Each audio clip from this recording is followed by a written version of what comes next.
When we're diagramming our systems, what we really want to do is we want to enable stakeholders to get different views of how the system will end up being built. And one common way for doing this is using UML diagrams. So UML diagrams really break down into two broad categories. The first are structural diagrams, and the second are behavioral diagrams.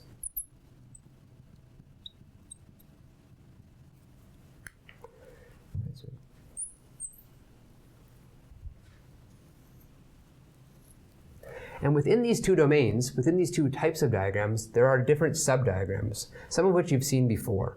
So the first are class diagrams.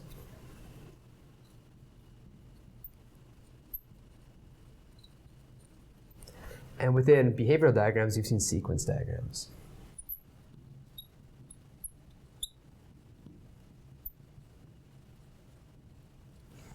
But there are also other types of diagrams within both of these categories. So within structural diagrams, we also have deployment diagrams.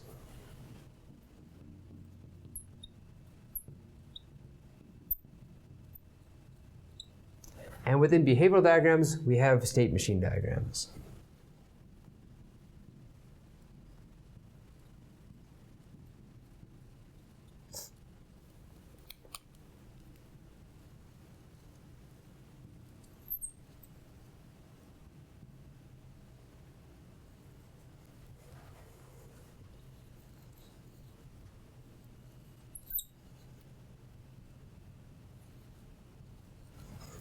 And each of these different diagrams provide different views on the execution, well, the structural behavior, the structural composition of the system, and the dynamic execution of the system. So each of these different types of diagrams can be considered views into our system. And each of these views have different strengths and are useful for different stakeholders. And the reason why they're useful for different stakeholders is each emphasizes different specific attributes of the system.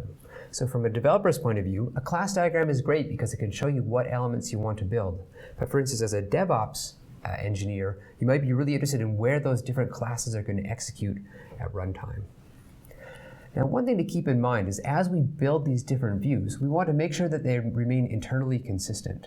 Because if a developer just looks at one diagram and goes and builds according to that diagram, but that diagram is inconsistent with a different diagram, we'll end up having problems when we go to deploy and roll out our systems.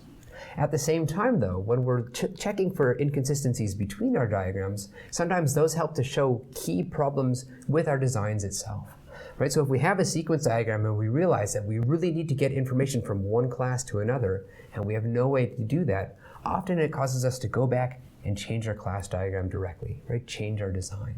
So we can really learn things also by trying to maintain the consistency between these different diagrams.